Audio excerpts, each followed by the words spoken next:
Hey, history lovers. Have you ever wondered how a simple cloak could open locked doors? Or how a single drop of potion could tip the balance of power? We're exploring 15 mind-opening facts about these mysterious figures, those who are called the medieval assassin. If you find yourself drawn in, let your thoughts wander in the comments. Share where you're watching from and what time it is. I love seeing our little community gather from every corner of the world, from America to Europe to Asia, all of us sharing this quiet moment together. It's a special feeling, isn't it? And don't forget to subscribe to the channel. Now, settle in, get comfortable, and let's begin our journey into the shadows together. 15. The origins of medieval assassins. Imagine, if you will, a landscape of winding alleys and narrow streets, where the stones are worn smooth by centuries of footsteps, and the air is thick with the scent of wood smoke, herbs, and distant rain. The city is old, older than memory, its walls rising like ancient sentinels against the night. In the quiet corners, where the lantern light flickers and the shadows gather, stories are born. Stories of those who walk between the worlds of light and darkness.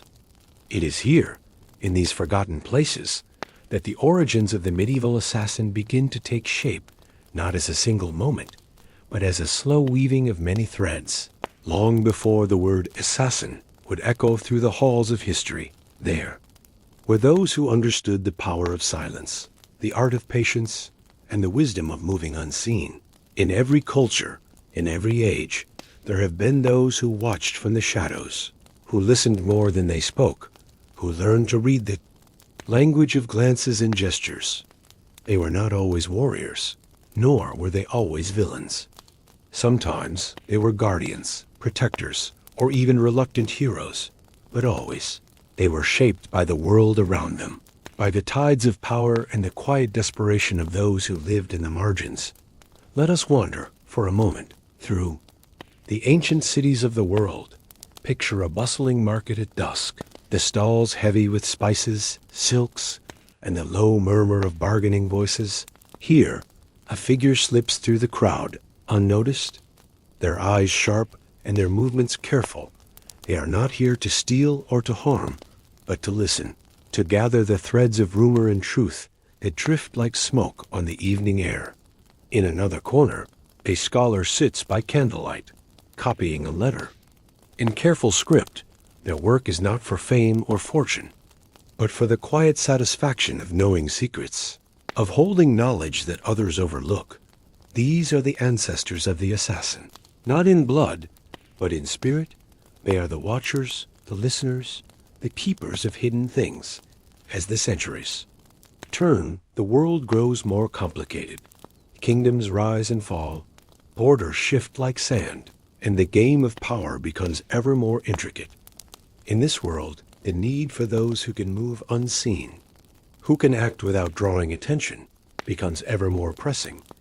Rulers and nobles, merchants and priests, all begin to understand the value of information, the danger of secrets, and the power of a single, well-timed action. It is in this fertile ground that the idea of the assassin begins to take root, not as a monster in the night, but as a necessary part of the world's great tapestry. The word assassin itself is a tapestry of meanings, woven from many languages and legends. Some say it comes from the word hashashin, whispered in the mountain valleys of the East. Others trace it to older roots, to words that mean one who waits, or one who is patient. But whatever the origin, the idea is the same. The assassin is not merely a killer, but a master of patience, of observation, of understanding the hidden currents that move beneath the surface of things. Let us pause here and listen to the night.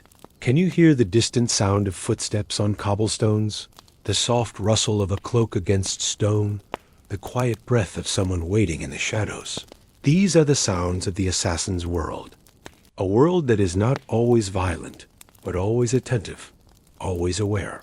To be an assassin in the earliest days was to be a student of the world, to learn the habits of the city, the patterns of the guards, the secret ways through the rooftops. And Ellie's, it was to understand the language of silence. To know when to move and when to wait. It was, in many ways, a life of discipline, of restraint, and of deep, quiet observation. In the great cities of the medieval world, from the sun-baked streets of the south to the misty forests of the north, there were always those who lived on the edge of things. They were the orphans, the outcasts, the wanderers. For some, the path to becoming an assassin began with necessity, a need to survive, to find a place in a world that offered little kindness. For others, it was a calling, a sense of purpose that grew from the desire to right wrongs, to protect the weak, or to serve a cause greater than themselves. Whatever the reason, the journey was never easy.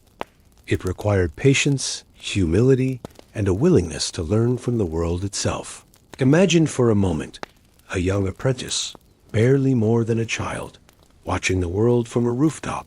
The city below is a patchwork of light and shadow, of laughter and sorrow. The apprentice learns to see what others miss, to notice the way a door is left ajar, the way a guard's attention drifts at midnight.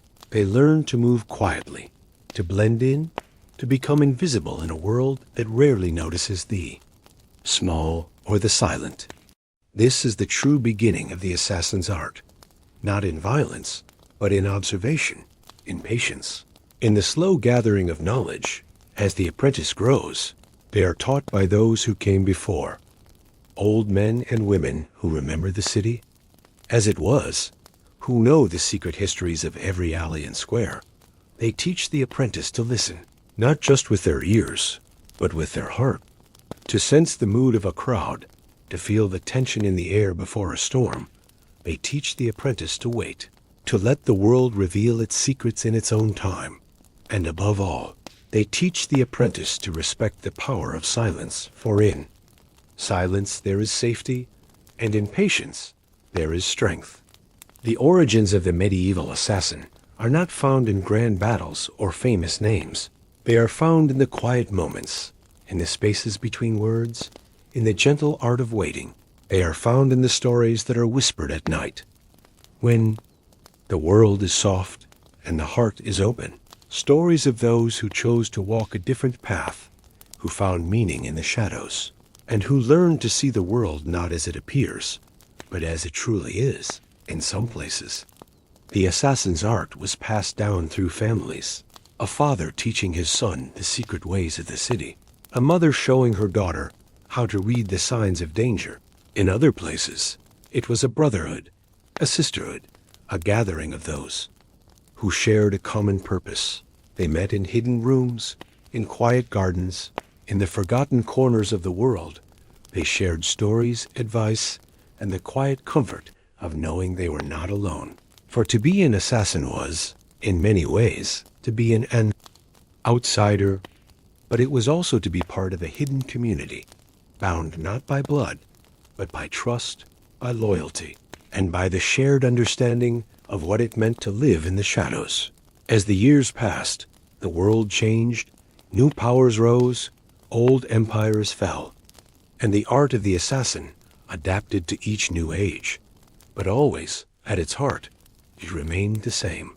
A quiet art, a patient craft, a way of seeing the world that valued silence over noise, observation over action, and wisdom over haste. Let us return for a moment to the moonlit city. The streets are quiet now, the market stalls empty, the lanterns burning low somewhere. In the shadows, a figure waits. They are not a monster, nor a hero, but something in between, a watcher, a listener, a keeper of secrets. They are the living memory of all those who came before, the silent guardians of a world that is always changing, always moving, always alive with possibility. 14. The art of disguise and deception. The world of the medieval assassin was shaped not only by shadows and silence, but also by the subtle art of becoming someone else entirely. Disguise and deception were as essential as any blade or secret. Passage, and those who mastered these arts could move through the world like water, slipping into any role, any crowd, any moment, and leaving barely a ripple behind in the bustling heart of a medieval city, where the streets teemed with merchants, beggars, craftsmen, and nobles. The ability to blend in was a skill honed with patience and care. An assassin might spend hours observing the way a baker dusted flour from his hands, or how a washerwoman balanced her basket, or the particular gait of a city guard at the end of a long shift. Every detail mattered, for the smallest inconsistency could draw unwanted attention. The right disguise was more than a costume. It was a study in empathy, a temporary surrender of self to inhabit another's life, if only for a few precious moments. Garments were chosen with a discerning eye, not for their finery, but for their story. A patched cloak might speak of hard times, a faded scarf of a long journey, a pair of muddy boots of honest labor. The assassin learned to carry themselves with the posture and confidence of their chosen role, to mimic the gestures and speech patterns that would make them invisible in plain sight. Sometimes a disguise was as simple as a change of hairstyle, a smudge of soot, or a limp adopted for a single afternoon. Other times it required careful preparation, the acquisition of a merchant's ledger, the memorization of a noble's family tree, or the forging of a servant's pass. The most skilled could move from one identity to another with barely a pause, their true self hidden beneath layers of borrowed mannerisms and practiced smiles. Deception, too, was an art that extended beyond the physical. It was woven into conversation, into the gentle misdirection of a question, the subtle redirection of suspicion, the careful planting of rumors that would grow and spread, distracting eyes and ears from the assassin's true purpose. In the crowded taverns and echoing halls of the city, words became tools as sharp as any dagger, a well-timed compliment, a feigned ignorance, a story told with just enough truth to be believed. These were the weapons of the mind, wielded with quiet confidence. The assassin learned to listen as much as to speak, to sense the undercurrents of a conversation, to know when to press and when to retreat, when to reveal a sliver of truth and when to cloak it in shadow. The art of disguise was not always about hiding from enemies. Sometimes it was about gaining access to places and people otherwise unreachable. A humble servant could overhear secrets in the kitchens of a great house. A traveling musician might be welcomed into the halls of the powerful, their presence unremarkable, their eyes and ears open. Even the city's beggars, so often overlooked, could move freely through the streets, gathering whispers and rumors that would never reach the ears of the highborn. The assassin's world was one of constant observation, of learning the invisible boundaries that separated one class from another, one trade from the next, and finding the quiet ways to cross them. There was a certain humility in this work, a willingness to let go of pride and identity, to become for a time someone else entirely. The most successful assassins were those who could disappear not only from sight, but from memory, leaving behind only the faintest impression, a face half remembered, a name quickly forgotten. This was not the work of the brash or the boastful, but of those who understood the power of subtlety, of patience, of the slow accumulation of trust and knowledge. In the end, the art of disguise was as much about understanding others as it was about hiding oneself. It required empathy, curiosity, and a deep respect for the complexity of human nature. As the city's bells marked the passing hours, the assassin might change roles several times in a single day, each transformation a small act of creation. In the morning, a weary laborer, shoulders hunched beneath the weight of a sack. By midday, a cheerful apprentice, quick with a joke and a helping hand. In the evening, a silent observer in the corner of a crowded inn, eyes lowered, listening to the stories that drifted through the smoke and laughter. Each role was a thread in the tapestry of the city, woven with care and attention, each one serving a purpose, each one a step closer to the goal. The tools of disguise were simple, but chosen with care: a battered hat, a pair of spectacles, a ring with a missing stone. A scrap of cloth, a borrowed accent, a story rehearsed until it felt like truth. The assassin's kit might contain a small mirror, a pot of dye, a needle, and thread for last-minute repairs. But the true tools were less tangible. The ability to observe without judgment, to adapt without hesitation, to let go of the self and become for a time a part of the world's endless masquerade. In the quiet moments between roles, the assassin might reflect on the lives they had borrowed, the stories they had stepped into and out of like rooms in a great house. There was a certain melancholy in this, a sense of distance from the world, a knowledge that every mask must eventually be set aside. Yet there was also a quiet pride, a satisfaction in the work well done, in the knowledge that the greatest victories were those that left no trace, no wound, no memory, but a gentle ripple in the fabric of the city's life. The art of disguise and deception was not without its dangers. A single misstep, a forgotten detail, a moment of hesitation could unravel hours of careful preparation. The assassin learned to trust their instincts, to remain calm under scrutiny, to accept that sometimes the only escape was to become someone else entirely.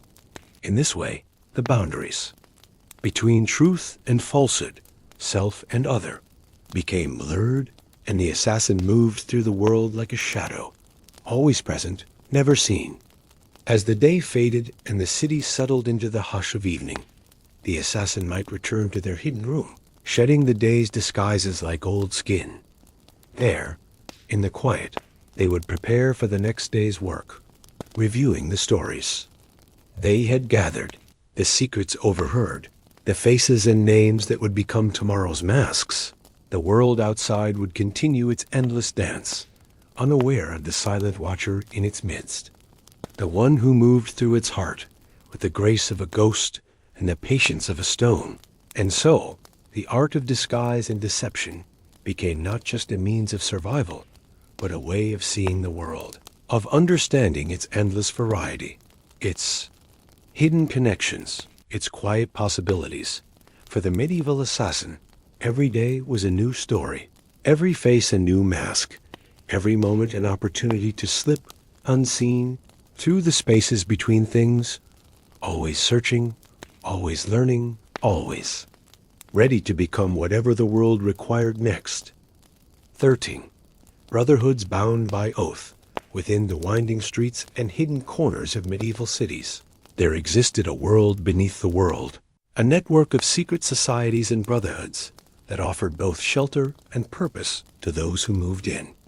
The Shadows, these were not always grand organizations with banners and creeds, but often small, tightly knit circles bound by trust, loyalty, and the unspoken understanding that survival depended on unity. For the assassin, these brotherhoods were more than just alliances. They were families forged not by blood, but by shared secrets and silent oaths. In a time when trust was a rare and precious thing, the bonds formed in these societies became a lifeline, a source of strength and comfort in a world that could turn cold and dangerous in an instant. The rituals of joining such a brotherhood were rarely elaborate.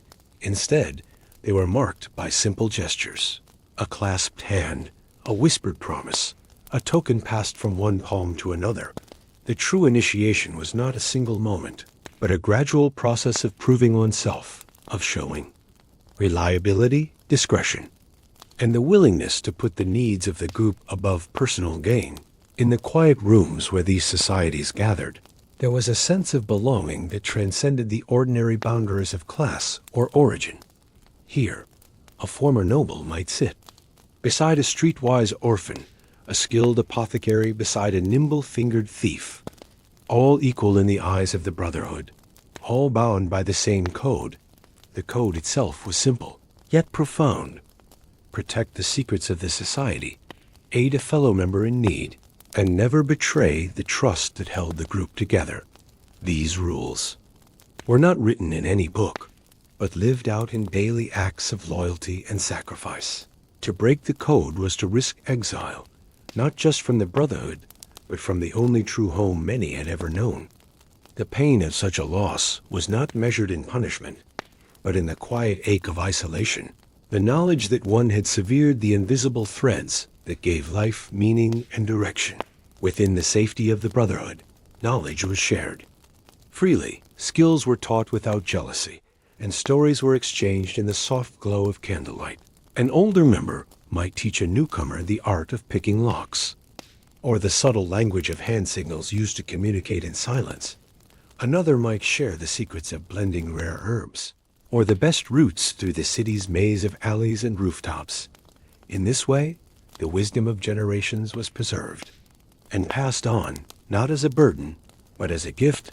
Each member contributed what they could, and in return, received the support and protection of the whole. The Brotherhoods were not only places of learning, but also sanctuaries. When the world outside grew too dangerous, when a job went awry or suspicion fell too close, the society offered refuge. A hidden room behind a tavern, a cellar beneath a bakery, a quiet garden walled off from prying eyes. These safe havens were known only to the initiated, and their locations guarded with the utmost care. Here, wounds could be tended, plans could be made, and spirits could be restored. The knowledge that such a place existed brought a sense of peace, a reassurance that no matter how dark the night, one was never truly alone.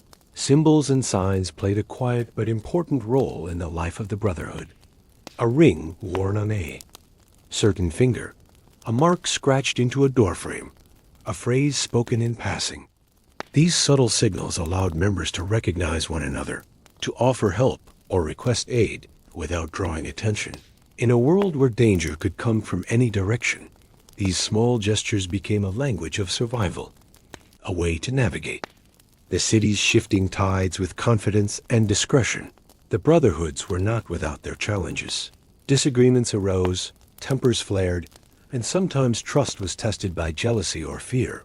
Yet the strength of the society lay in its ability to weather these storms, to forgive, to rebuild, and to move forward together. The shared hardships, the risks taken, and the victories won all served to deepen the bonds between members. Over time, the Brotherhood became more than just a means of survival. It became a source of identity, a reason to endure, and a wellspring of quiet pride. Stories of legendary brotherhoods drifted through the city like smoke. Some were said to have existed for generations, their names lost to history, but their influence still felt in the hidden corners of power. Others were short-lived, rising in response to a particular threat or opportunity, then fading away as circumstances changed. Yet, in every case, the essence remained the same, a group of individuals bound together by choice, by necessity, and by the unbreakable strength of shared purpose. The Brotherhoods also served as a bridge between worlds. Through their networks, information flowed from the highest halls of power to the humblest street corner. A message whispered in a noble's ear might find its way by a dozen hands to a beggar in the market, and from there to an assassin waiting in the shadows. In this way, the societies became the unseen arteries of the city, carrying news, warnings, and opportunities to those who needed them most. The ability to move between these worlds, to speak the languages of both the powerful and the powerless, was a skill cultivated with care and humility. For many, the Brotherhood was the only true family they had ever known. The bonds formed in the quiet hours of the night, in the shared risks and whispered secrets, became stronger than those of blood. In times of joy, the society celebrated together, sharing food, laughter, and the rare luxury of safety. In times of sorrow, they mourned together, offering comfort and remembrance.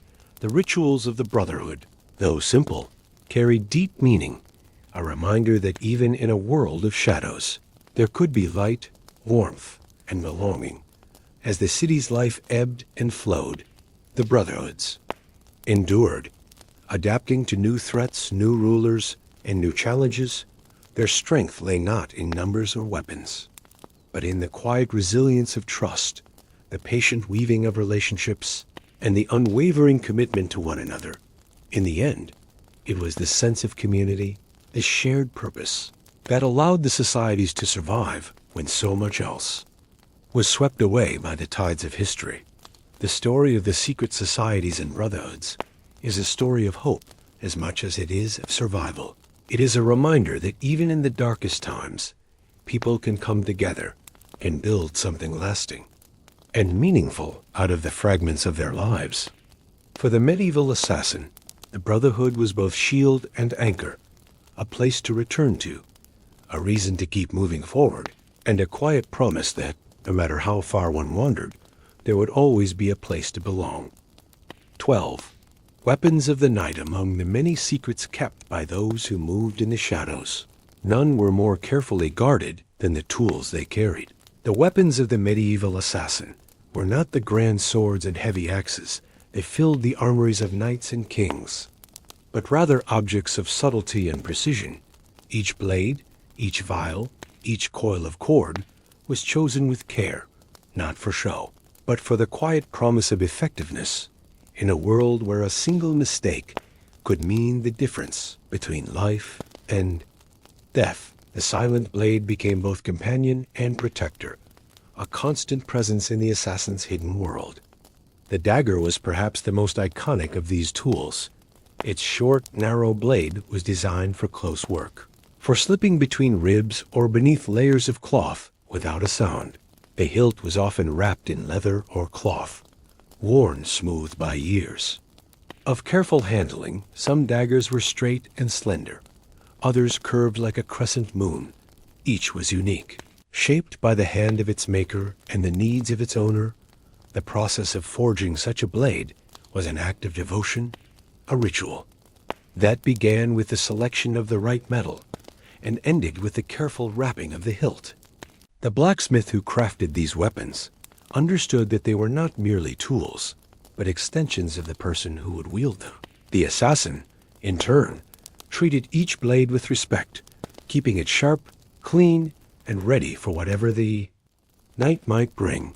Yet the arsenal of the assassin extended far beyond the dagger. There were garrots, thin cords of silk or wire, used to silence a target without a cry. There were throwing knives, balanced for flight, their edges honed to a whisper. Blowpipes, small and easily concealed, could deliver darts tipped with rare and subtle poisons. Each weapon had its purpose, its moment, and the assassin learned to choose with care, never carrying more than was needed, never relying on brute force when a gentle touch would suffice. Preparation was a ritual in itself. In the quiet hours before dawn, the assassin would lay out their tools, inspecting each one for flaws, sharpening blades, testing the strength of cords, checking the seals on vials. This was a time for focus, for meditation, for the steadying of hands and mind. The assassin knew that their life might depend on the sharpness of a blade or the reliability of a simple knot. There was no room for carelessness, no tolerance for haste.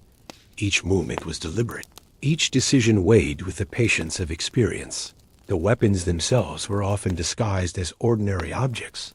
A walking stick might conceal a hidden blade. A ring could hold a tiny compartment for poison. A belt buckle might be sharpened to a deadly edge. The assassin learned to see the potential in every item, to find the hidden uses in the everyday.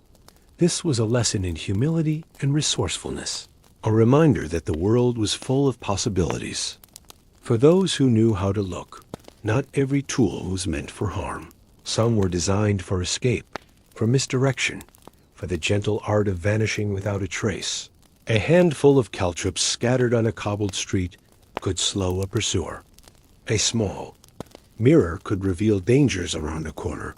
A pouch of fine sand thrown in the eyes of an enemy could buy precious seconds.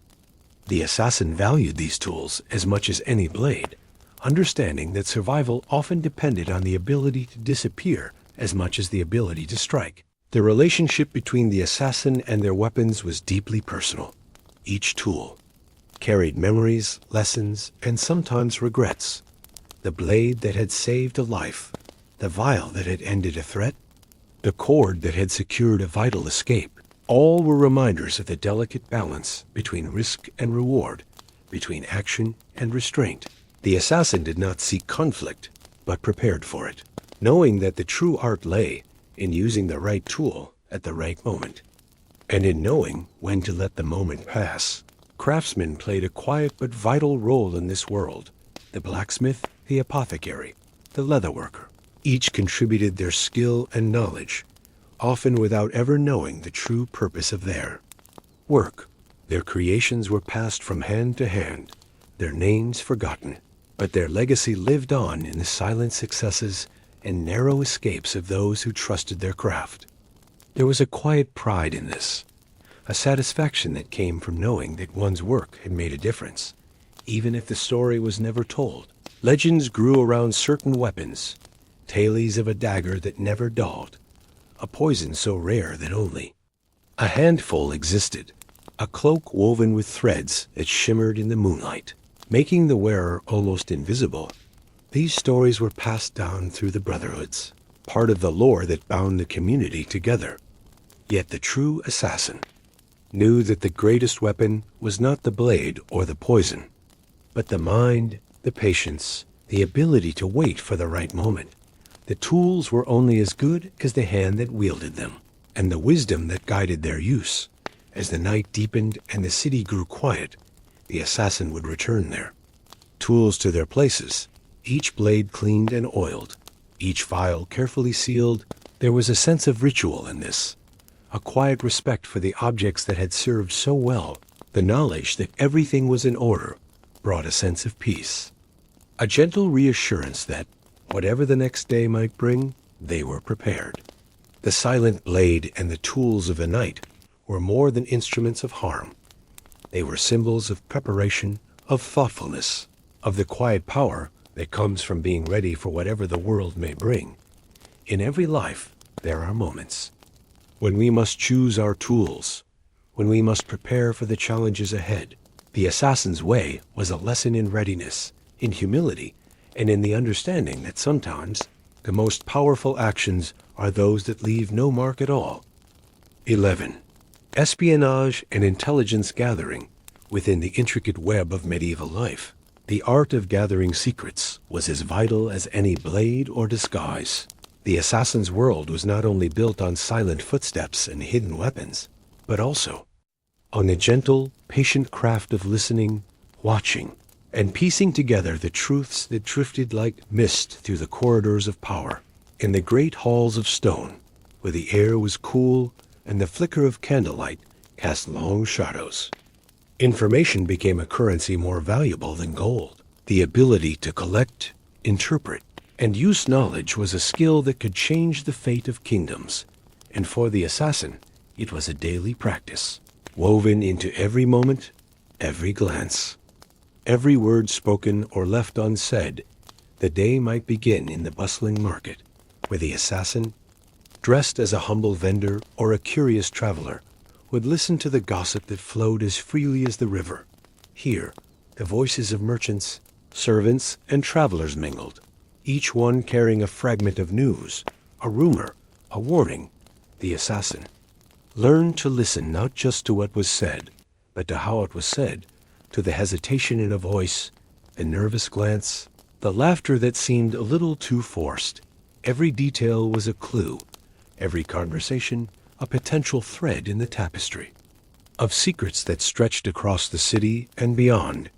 Moving through the city, the assassin would pause in the courtyards and taverns, blending into the background, a silent observer among the noise and bustle.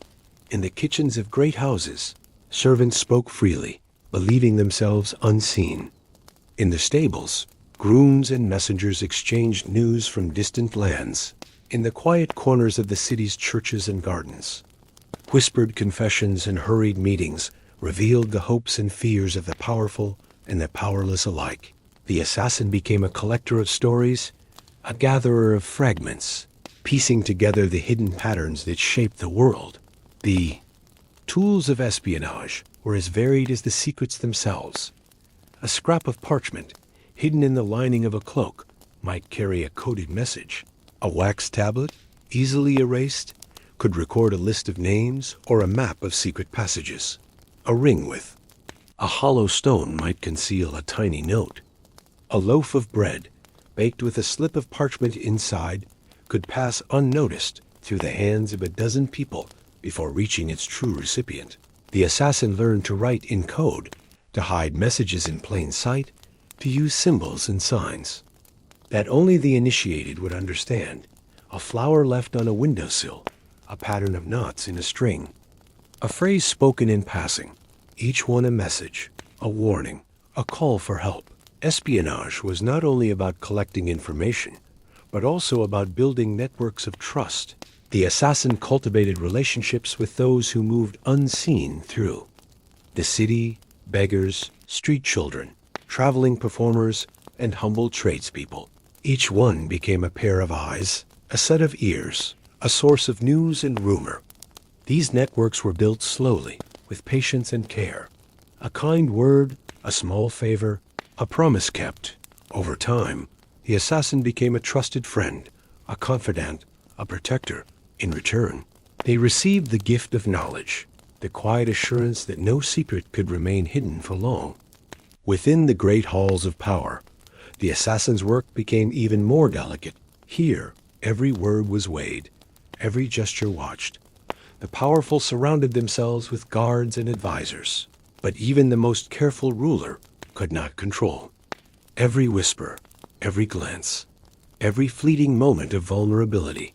The assassin learned to read the language of the court, the subtle signals that passed between allies and rivals, the coded messages hidden in a glance or a gesture, a misplaced word, a sudden silence, a change in routine.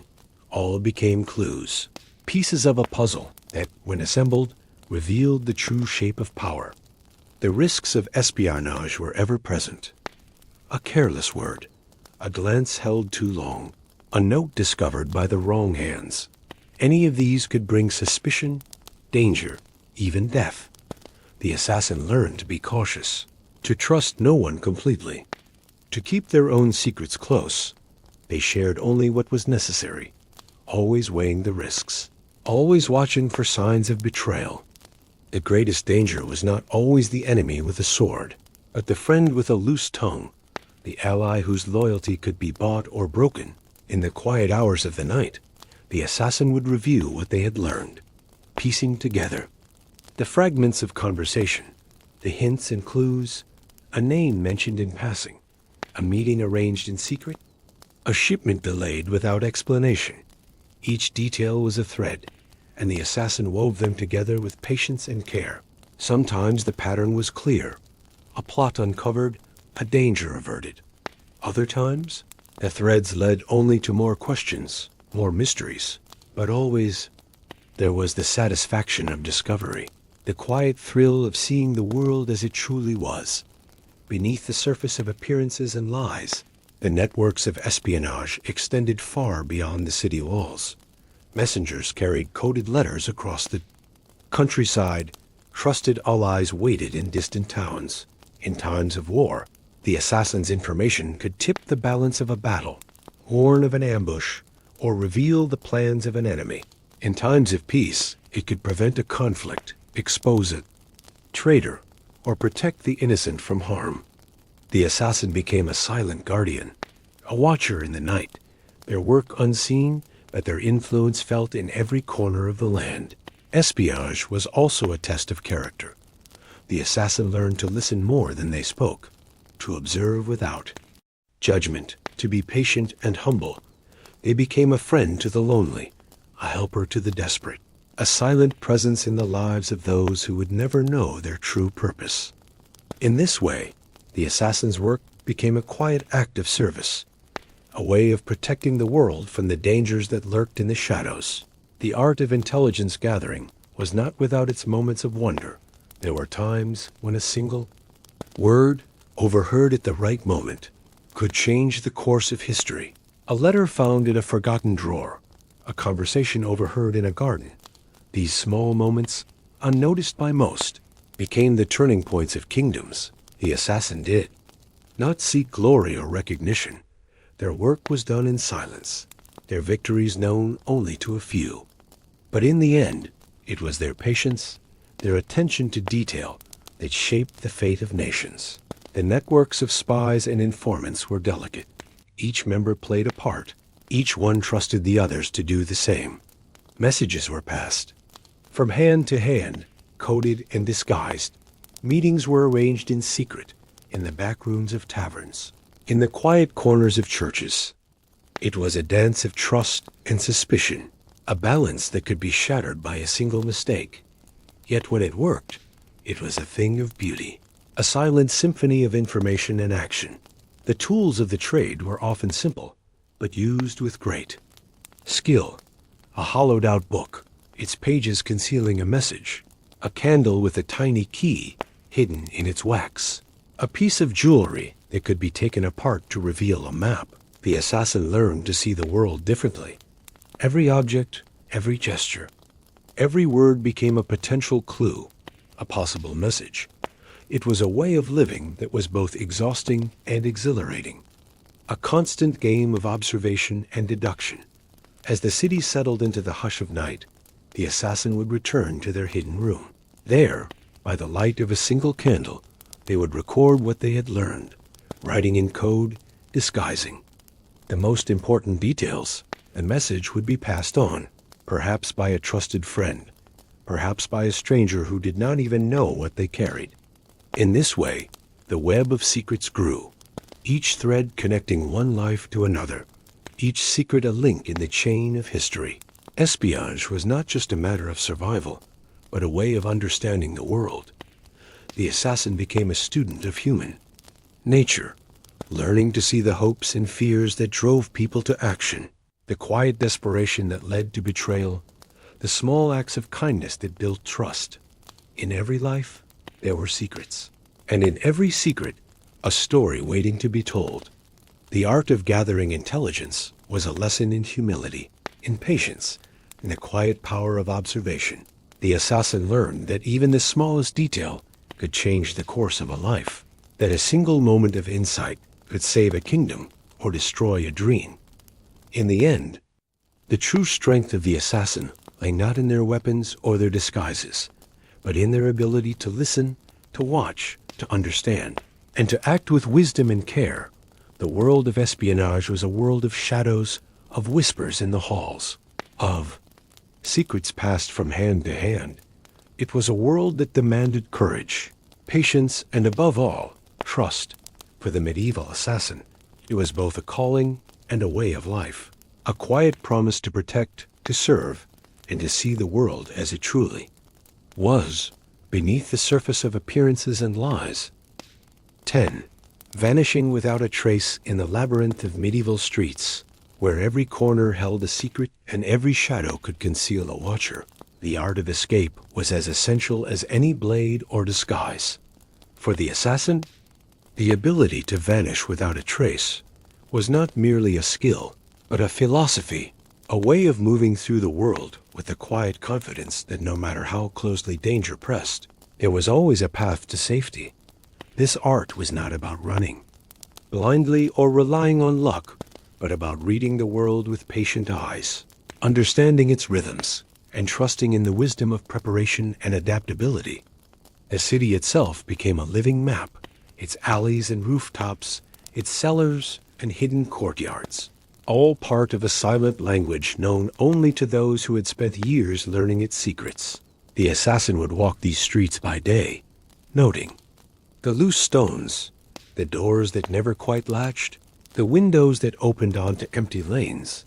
They would memorize the patterns of the night watch, the habits of the market guards, the times when the city's gates were left unguarded.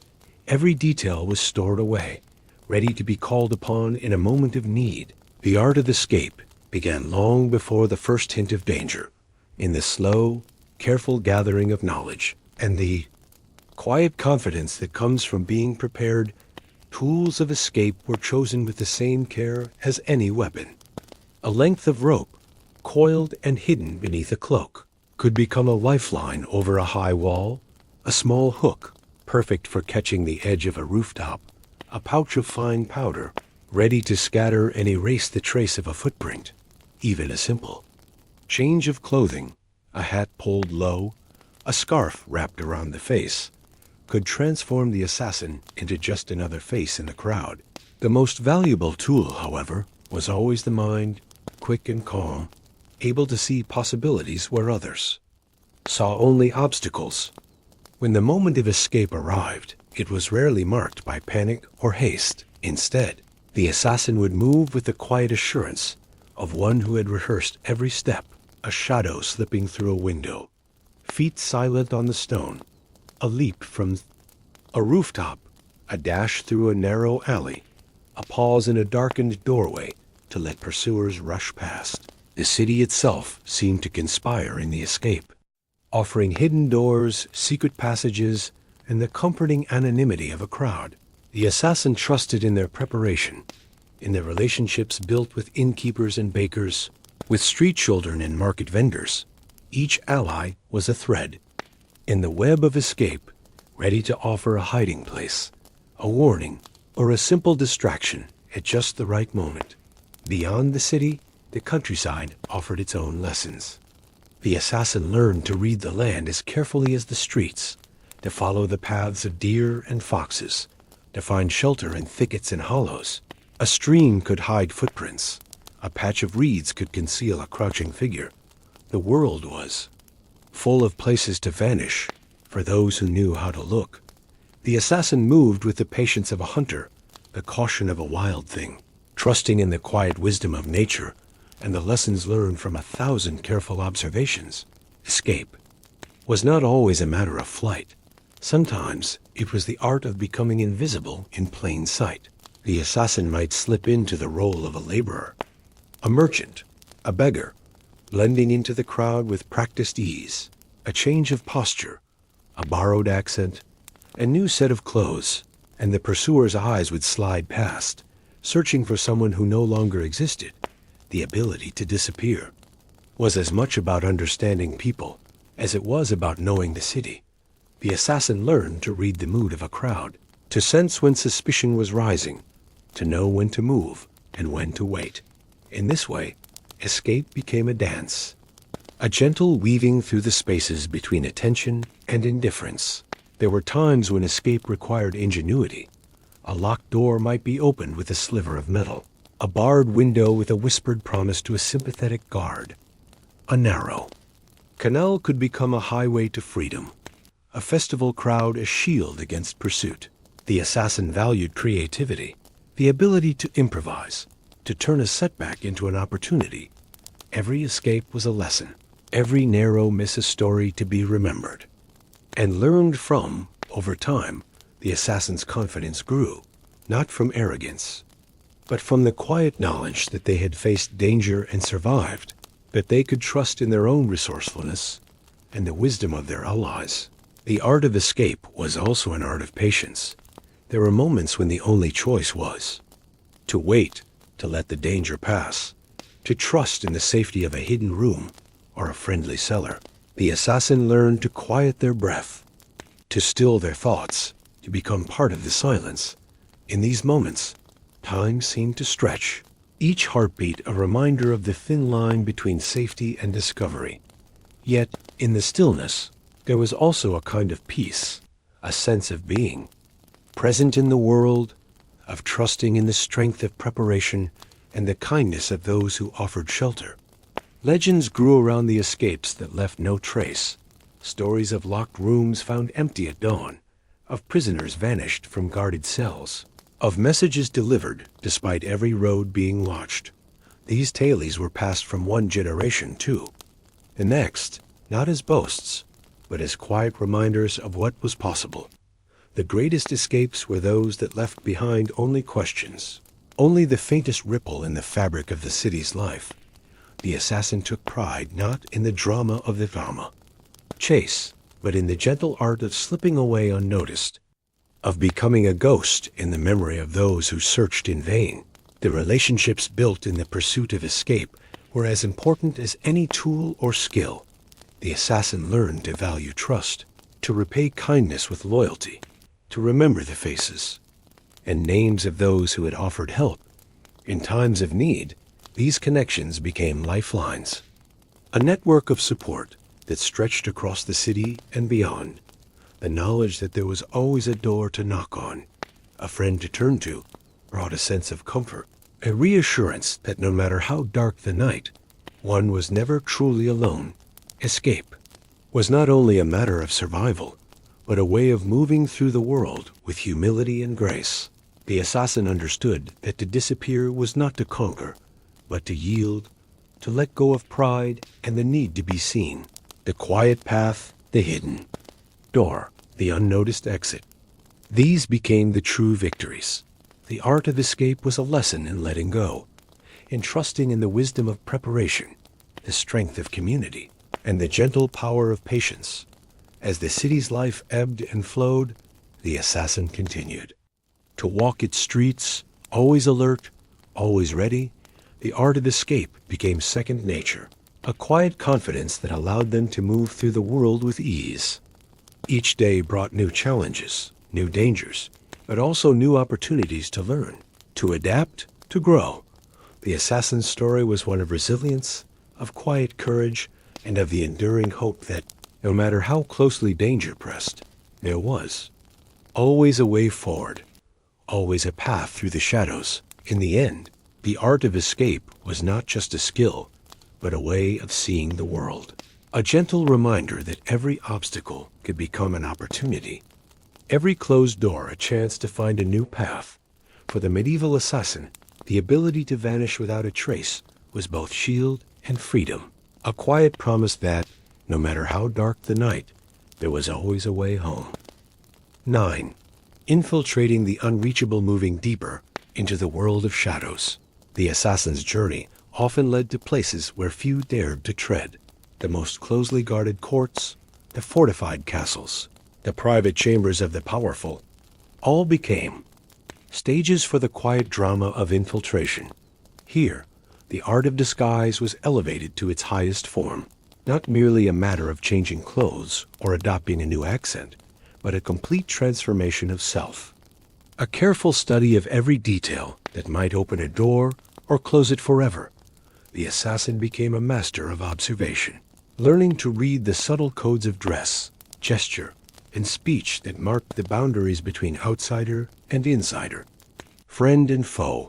Preparation for such a task began long before the moment of entry. The assassin would spend days, sometimes weeks, gathering information, watching the routines of servants, the habits of guards, the patterns of comings and goings at every gate and postern. They would learn the names and faces of those who mattered, the rivalries and alliances that shaped the life of the place, the small rituals that signaled belonging, a misplaced word, a gesture out of place, a garment worn incorrectly. Any of these could betray the intruder, so every detail was rehearsed until it became second nature. The assassin's mind became a library of customs and stories, ready to be drawn upon at a moment's notice. The tools of infiltration were as varied as the places to be entered. A forged letter of introduction, a ring bearing the crest of a noble house, a servant's livery borrowed or stolen. Each item was chosen with care, not only for its appearance, but for the story it told. The assassin learned to move with the confidence of one who belonged, to answer questions with just enough detail to satisfy, but never so much as to invite further inquiry. In the kitchens, they might become a scullion, hands stained with flour and soot. In the stables, a groom, quiet and watchful. In the great hall, a visiting merchant or a wandering minstrel. Each role required its own set of skills, its own way of seeing and being seen. Infiltration was not always a solitary endeavor. Sometimes it required the cooperation of others, a sympathetic servant, a bribed guard, a fellow member of the Brotherhood, who had already found a place within the walls. Trust was built slowly. Through small favors and shared risks, the assassin learned to recognize those who could be relied upon, and those whose loyalty was only as deep as their fear or greed. The web of relationships within a castle or court was as complex as any city, and navigating it required patience, humility, and a willingness to listen more than to speak. Once inside, the assassin moved with quiet purpose, Always alert to the shifting tides of suspicion and curiosity, they learned to sense when eyes lingered too long, when a question was more than idle chatter, when a door was closed a little too quickly. The ability to adapt was crucial. A plan might change in an instant, a route blocked, a meeting delayed, a face unexpectedly familiar. The assassin trusted in their preparation, but also in their ability to improvise, to find a new path when the old one vanished to become, for a moment, someone else entirely. The risks of infiltration were ever present. Discovery could mean imprisonment, torture, or worse. The assassin learned to carry an exit plan in their mind at all times. A hidden door, a loose window, a friendly face who could provide a distraction, or a place to hide. Sometimes the only escape was to vanish into the crowd, to shed one identity and assume another before suspicion could take root. The art of disappearing was as important as the art of entering, and the assassin practiced both with equal care. Infiltration was not always about reaching the highest chambers or the most powerful people. Sometimes the most valuable secrets were found in the humblest places. A whispered conversation in the laundry, a list of deliveries in the steward's office, a scrap of paper swept into the hearth. The assassin learned to see the world as a tapestry of connections, every thread leading somewhere, every detail a potential key. The ability to notice what others overlooked, to find meaning in the ordinary, became a source of quiet pride and satisfaction. The stories of legendary infiltrations became part of the Brotherhood's lore. Tales of a masked ball where an assassin danced with a queen, of a fortress entered through a forgotten tunnel, of a council chamber where a silent observer listened. From behind a tapestry, these stories were told not as boasts, but as lessons, reminders of what was possible with patience, preparation, and a willingness to become invisible. The greatest triumphs were those that left no trace, no suspicion, only the quiet certainty that something important had changed, even if no one could say exactly how. The art of infiltration required a deep understanding of human nature. The assassin learned to read the hopes and fears of those around them, to sense when trust could be offered and when it must be withheld. They became students of the unspoken, the small gestures and fleeting expressions that revealed more than words ever could. In this way, the assassin moved through the world not as a stranger, but as a participant in its endless dance of masks and mirrors. In the quiet moments after a successful infiltration, the assassin might reflect on the lives they had touched, the stories they had entered and left behind. There was a sense of humility in this, a recognition that every role played, every secret learned, was borrowed, not owned. The assassin carried these memories with care, knowing that the true art was not in the taking, but in the understanding, in the ability to see the world through many eyes and to move through it with respect and discretion. The skills of infiltration were passed down through the Brotherhood, taught in whispered lessons and shared stories. Each generation added its own wisdom, its own techniques, its own tales of triumph and failure. The art was never static, always evolving, always adapting to new challenges and new worlds. For the assassin, the ability to enter the unreachable was both a shield and a key, a way of surviving in a world that was always changing, always demanding new ways of seeing and being seen. In the end, the mastery of disguise and infiltration was not about deception for its own sake, but about the quiet power of understanding, the ability to move through the world with empathy and skill, to find the hidden paths and open the locked doors. For the medieval assassin, every successful infiltration was a testament to patience, preparation, and the enduring belief that, with enough care and humility, even the most unreachable places could be entered, and the most closely guarded secrets could be learned. 8. Alchemy and Subtlety. In the quiet corners of medieval life, where the flicker of candlelight danced across stone walls and the scent of herbs drifted through narrow windows, there existed a world of subtlety and patience. Here, the assassins. Art was not always defined by the blade or the shadow, but by the gentle science of alchemy, the careful blending of nature's gifts into potions and poisons. The craft of the poisoner was a discipline of observation and restraint, a practice that required as much wisdom as courage, and as much humility as daring. For those who walked this path, every leaf, root, and vial held the potential to change the course of a life, or the fate of a kingdom. The journey into the poisoner's craft often began in the gardens and forests that surrounded the city. The assassin would learn to recognize the plants that others overlooked, the small white flowers that bloomed in the shade, the berries that glistened with dew, the roots that twisted deep beneath the earth. Each plant was studied with care, its properties tested and recorded. Some brought healing, easing pain and fever, while others, when prepared with skill, could bring sleep, confusion, or a silent end. The assassin became a student of nature, guided by the wisdom of herbalists and the quiet teachings of those who understood the delicate balance between harm and help. The preparation of a poison was a ritual of patience. In a small, hidden room, the assassin would grind dried leaves with a mortar and pestle, measure powders with a steady hand, and heat mixtures over a gentle flame. The process was slow, each step performed with care and respect.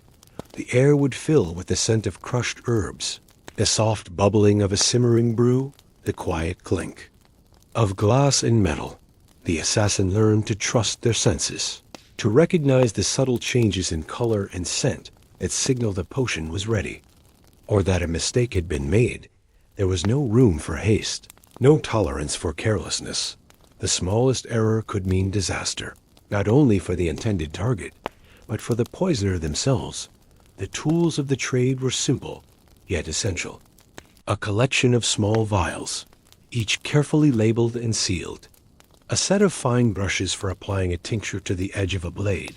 A pouch of powders, ready to be slipped into a cup of wine or a bowl of stew. The assassin valued discretion, choosing methods that left little trace. A gentle sleep that deepened into silence, a sudden illness that seemed to come from nowhere. The true art of the poisoner was not in the drama of the act, but in the quiet certainty that the work would go unnoticed, that the world would continue on, unaware of the hand that had shaped its course. Alchemy was not only about harm. The same skills that created poisons could also bring healing. The assassin learned to prepare salves for wounds, teas for fever, and draughts to calm the mind.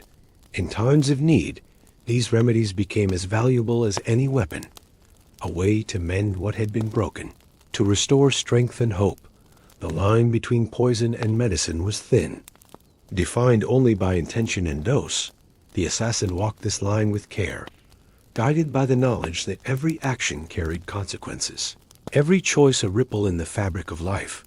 The legends of the poisoner's craft were woven into the stories of the Brotherhood, tales of a single drop that felled a tyrant, of a potion that brought sleep to a restless city, of a healer who saved a life with the same hands that had once ended another.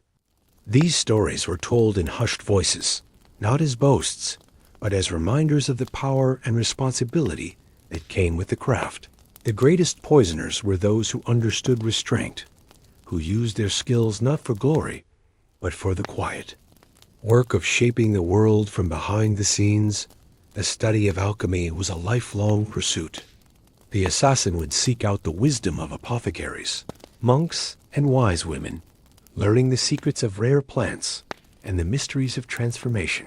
The search for new ingredients, new methods, new ways to blend and balance became a journey. In itself, the world was full of hidden knowledge, waiting to be discovered by those with patience and curiosity. The assassin became a traveler in search of wisdom, gathering stories and recipes, sharing what they learned with those they trusted. The risks of the poisoner's craft were ever present.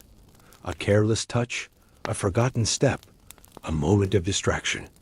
Any of these could bring harm to the poisoner as easily as to the intended target. The assassin learned to work with humility, to respect the power of the substances they handled, to double-check every measure, every seal, every label. The craft demanded discipline, a steady hand, and a mind clear of pride or haste. In this way, the poisoner's art became a meditation, a practice of mindfulness and care. Infiltration and the use of poison often went hand in hand.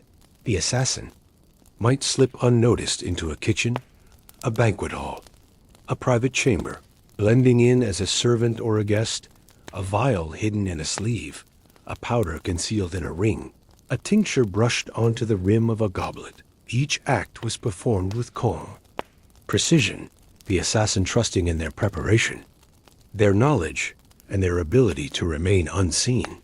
The success of the mission depended not only on the potency of the poison, but on the subtlety of its delivery, the ability to leave no trace, no suspicion, only the quiet certainty that fate had taken its course.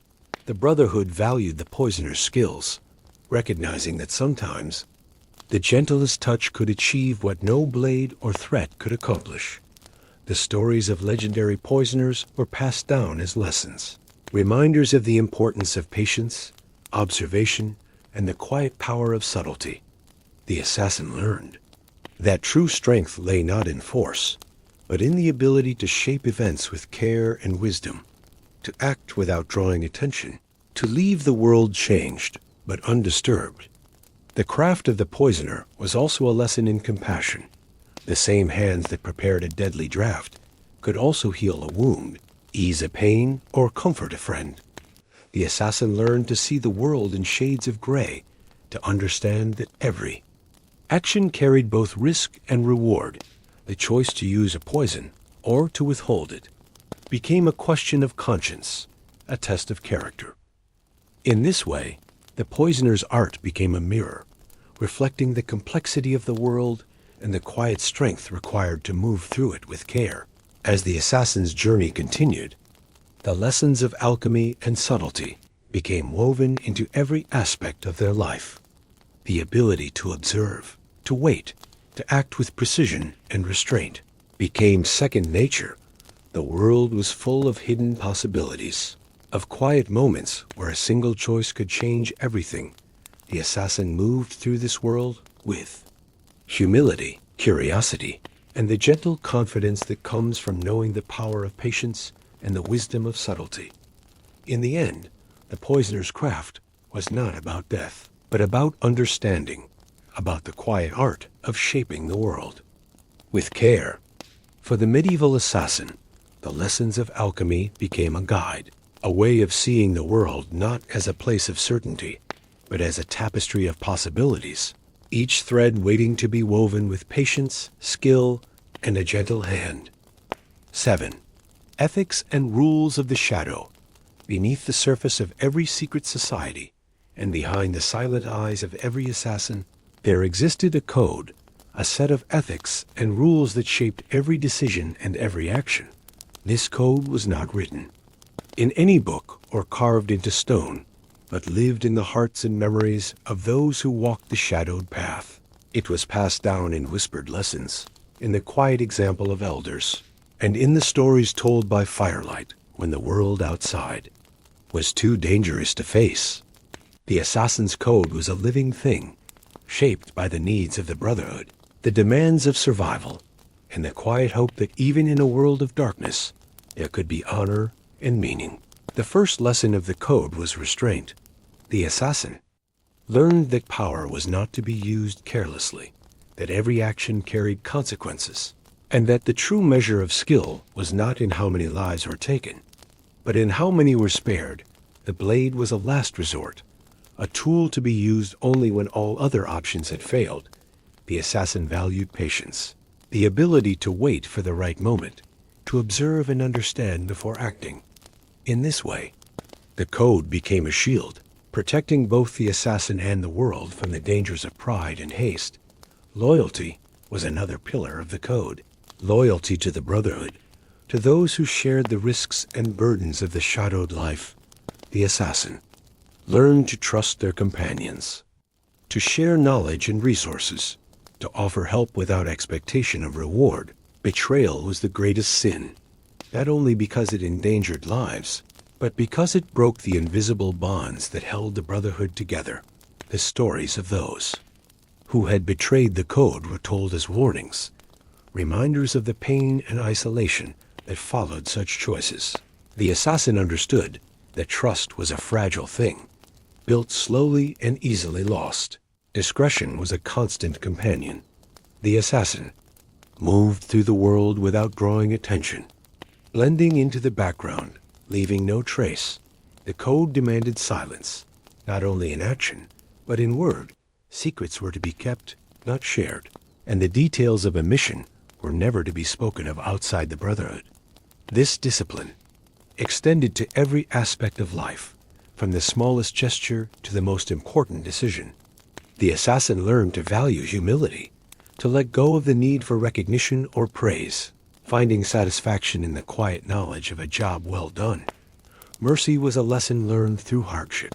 The assassin was taught to see the world in shades of gray, to understand that every life was shaped by circumstance, and that even an enemy might be worthy of compassion. The code allowed for mercy, for the sparing of a life when it served a greater good, or when the target was found to be innocent of true wrongdoing. This was not a sign of weakness, but of strength, a recognition that the power to take life carried with it the responsibility to choose wisely. The stories of assassins who had shown mercy were told with pride, reminders that even in the darkest times, there could be light. The code also demanded honesty within the Brotherhood. The assassin was expected to speak the truth to their companions, to admit mistakes, to seek help when needed. This honesty built trust, allowing the Brotherhood to function as a single, unified force. The sharing of knowledge, the teaching of skills, the offering of advice, all were acts of honesty and generosity. The assassin learned that pride could be as dangerous as any enemy, and that the willingness to learn and grow was a mark of true strength. There were taboos as well, lines that were not to be crossed. The code forbade the harming of innocents, the use of violence for personal gain, and the betrayal of secrets to outsiders. These rules were enforced not by threat of punishment, but by the quiet judgment of the Brotherhood. The assassin who broke the code found themselves isolated, cut off from the support and trust of their companions. This was a punishment more severe than any wound, for it meant the loss of belonging, the loss of purpose. The stories of those who had crossed these lines were told with sorrow, reminders of the cost of forgetting the code.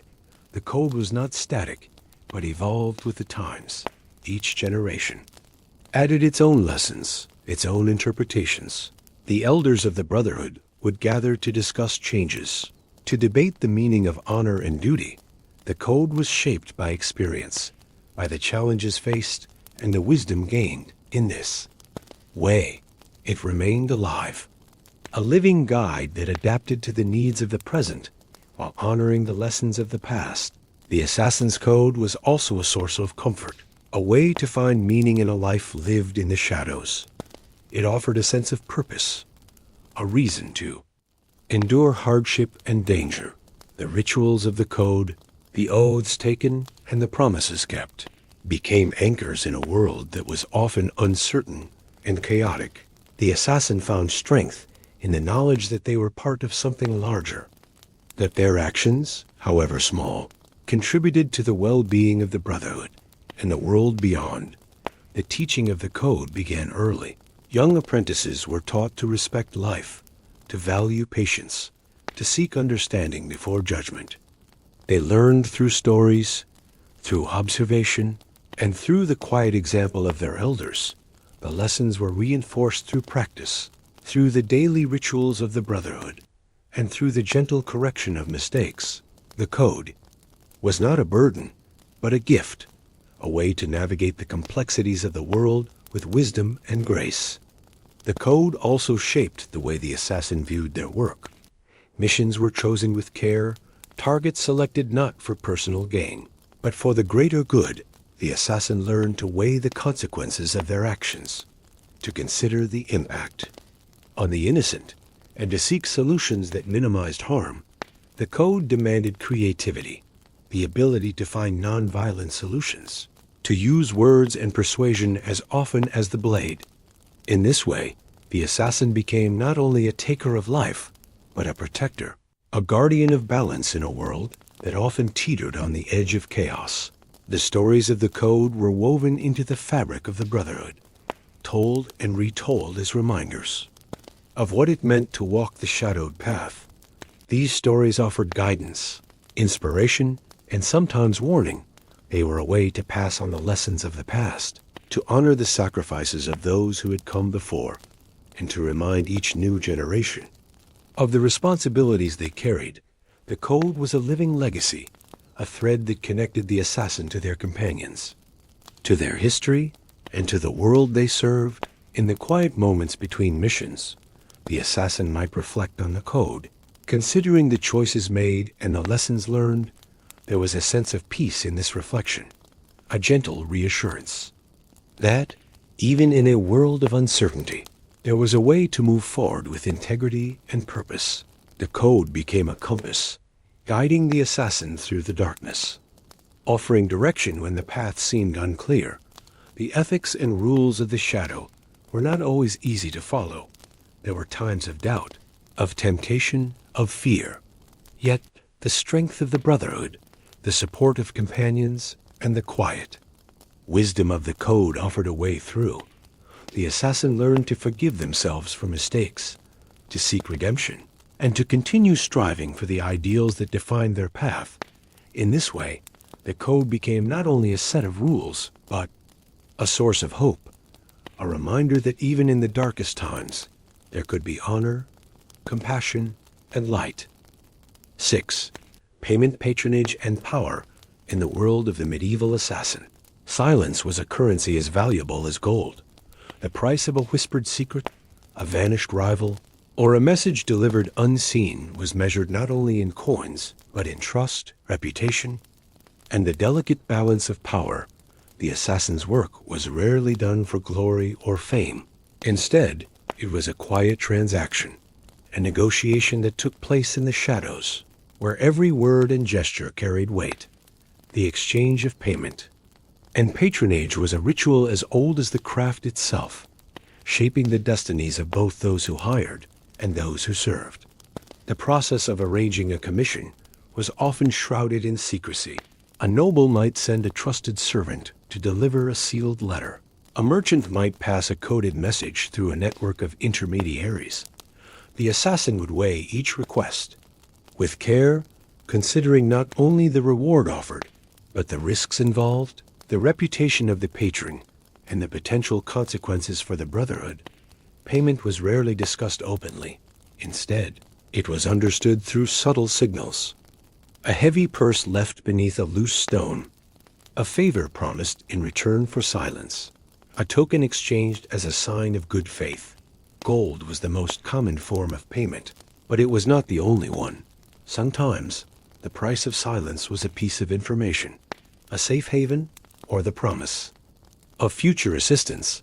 The assassin valued these forms of payment as much as any coin, knowing that a well-placed ally or a secret passage could be worth more than a king's ransom.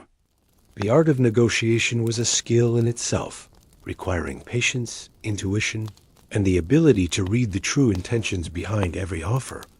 The assassin learned to trust their instincts, to sense when a patron was honest, when a deal was fair, and when a promise was likely to be broken. Patronage was a double-edged sword. To accept a commission was to enter into a relationship of mutual dependence. The patron relied on the assassin's skill and discretion, while the assassin depended on the patron's loyalty and protection. This relationship was built on trust, but also on leverage. Each side held something the other wanted, and the balance of power could shift with a single word or action. The assassin learned to navigate these relationships with care, maintaining independence while honoring the agreements that kept the Brotherhood safe and respected. The most powerful patrons were often those who moved unseen, a wealthy merchant with connections in every port, a minor noble with ambitions that stretched beyond their station, a guildmaster whose influence reached into every corner of the city. These patrons understood the value of silence, the importance of discretion, and the necessity of keeping their honor. Dealings hidden from prying eyes, the assassin became a trusted confidant, a silent partner in the gains of power and ambition that shaped the world. The rewards for such service could be great, but so too were the risks. A single betrayal, a careless word, could bring ruin to both patron and assassin alike. The Brotherhood itself played a role in these transactions, acting as both mediator and protector. The elders would review commissions, ensuring that the work did not endanger the society or violate the code. They would negotiate terms, settle disputes, and provide support when needed. In this way, the Brotherhood maintained its reputation, ensuring that its members were respected and its secrets kept safe. The price of silence was not only a matter of individual gain, but of collective security. Every transaction was weighed against the needs of the group, the risks to its members, and the long-term consequences for the society as a whole. The assassin's reputation was their most valuable asset. A single failure, a broken promise, or a careless act could destroy years of careful work. The stories of those who had lost their standing were told as warnings, reminders of the importance of honor and discretion the assassin learned to guard their reputation as fiercely as any treasure, to keep their word, to deliver on their promises, and to accept only those commissions that aligned with the code and the values of the Brotherhood. Power flowed through these transactions, shaping the destinies of both patrons and assassins. A well-timed intervention could change the course of a war, tip the balance of a political struggle, or protect the innocent from harm. The assassin became a silent force in the world, their influence felt in the quiet shifts of power that rippled through the city and beyond. The price of silence was not only measured in gold, but in the ability to shape events, to protect the vulnerable, and to maintain the delicate balance that kept the world from descending into chaos. The exchange of payment and patronage was also a lesson in humility. The assassin learned that every action carried consequences, that every deal required careful thought and consideration. The pursuit of wealth or power for its own sake was discouraged. Instead, the focus was on service, on the quiet fulfillment of duty, and on the preservation of the Brotherhood's values. The stories of those who had fallen to greed or ambition were told as reminders of the dangers that lurked in the shadows. The true reward was not in riches, but in the quiet satisfaction of a job well done, a promise kept, and a life lived with integrity. The rituals of payment were often simple: a nod in a crowded market, a coin pressed into a palm, a message left. In a hidden place, these small acts carried great meaning, signaling trust, respect, and the fulfillment of an agreement. The assassin valued these rituals, understanding that they were the foundation of the relationships that sustained the Brotherhood. The price of silence was not only a matter of transaction, but of tradition, a way of honoring the past and ensuring the future. In the end, the price of silence was a reflection of the world itself, a world where trust was rare, where power was fleeting, and where the quiet work of the assassin shaped the destinies of kings and commoners alike. The lessons of payment, patronage, and power became part of the assassin's story, a reminder that every choice carried weight, and that the true value of silence could never be measured in gold alone. 5. Stories that shaped the assassin's image. Through the winding alleys and candlelit chambers of the medieval world, stories traveled faster than any messenger. Legends and myths grew around the figure of the assassin, shaping not only how they were seen by others, but how they saw themselves. These tales were whispered in the shadows, told in the flickering light of taverns, and passed from one generation to the next. Each story added a new layer to the assassin's image, blending truth and imagination until the line between history and legend became almost impossible to find. Some legends spoke of assassins who could vanish into thin air, slipping through locked doors and guarded gates as if they were made of mist. There were tales of men and women who changed their faces at will, who could become anyone, anywhere, at any time. These stories gave rise to a sense of awe and fear, painting the assassin as a figure of supernatural skill, a master of disguise and deception who could walk unseen through the heart of danger. The truth, as always, was more humble, rooted in patience, observation, and the quiet art of blending in. Yet the legends persisted, growing with each retelling, shaping the expectations and fears of those who heard them. Other myths told of secret orders and ancient brotherhoods, societies that had existed for centuries, bound by mysterious rituals and unbreakable oaths. It was said that these groups held the power to change the fate of kingdoms, to decide who would rise and who would fall. The story spoke of hidden symbols, secret languages, and meetings held in the dead of night. For many, these tales offered a sense of order in a chaotic world, a belief that someone, somewhere, was guiding the course of history from the shadows. For the assassins themselves, the legends of secret brotherhoods were both a source of pride and a burden, a reminder of the responsibility that came with their craft. There were also stories of legendary weapons, daggers that never dulled, poisons that worked with a single drop, cloaks that rendered the wearer invisible.